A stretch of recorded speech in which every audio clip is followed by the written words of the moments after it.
planetary exploration has been in the agenda of ISRO for a long time. As a first move, we have sent the first spacecraft to Moon in 2008. It is called Chandrayan-3.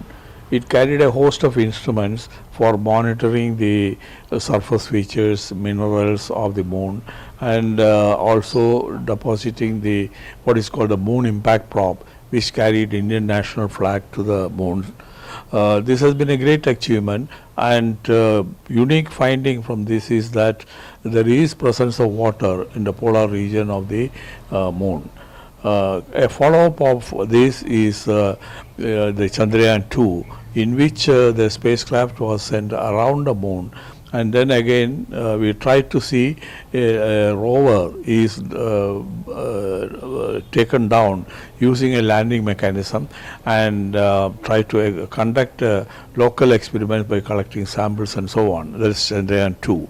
But unfortunately, it has reached only up to about 2 kilometers above the Moon surface. At the time, there was some small glitch in the landing sequence, and with that result, it has went and impacted on the Moon with a big velocity, shattering the entire spacecraft. So naturally, we had to find out what is the reason for this kind of mishap, why the failure has taken place.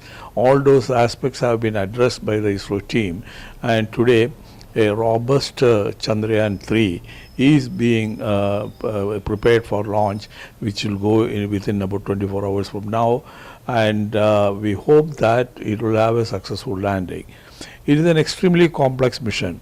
The GSLV Mark III is being used for this purpose, on which a spacecraft which will have the orbiter as well as the lander module and also the rover will be built into it.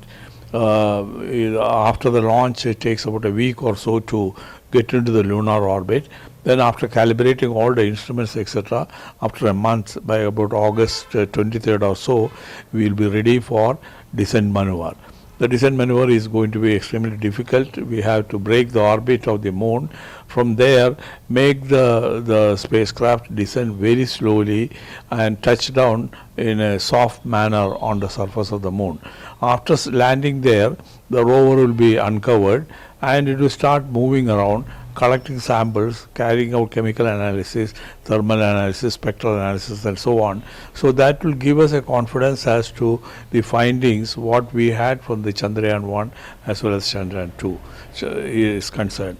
So this mission Chandrayan-3 is going to be a proving ground for all the complex technologies which is required for touching down on a unknown territory as part of the planetary exploration, and it is a small step towards the human presence of in the Moon or the Mars.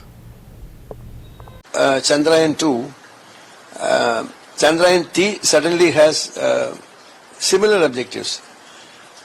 In fact, it is as good as the Chandrayan-2 objective, in the sense that in Chandrayan-2 we could not soft land on the Moon.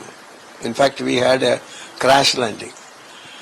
That was primarily due to a software problem, but added with that some mechanical problems were also there. Now Chandrayan-3, we are ensuring that the problems which occurred in Chandrayan-2 will not repeat. So we make sure that those problems will not come. But you know, this is a tricky issue. In fact, many countries had failed in their not first attempts, number of attempts they have made in landing on Moon. As on today, only 3 countries in the world, namely Russia, China and USA. These are the 3 countries which have successfully landed on Moon.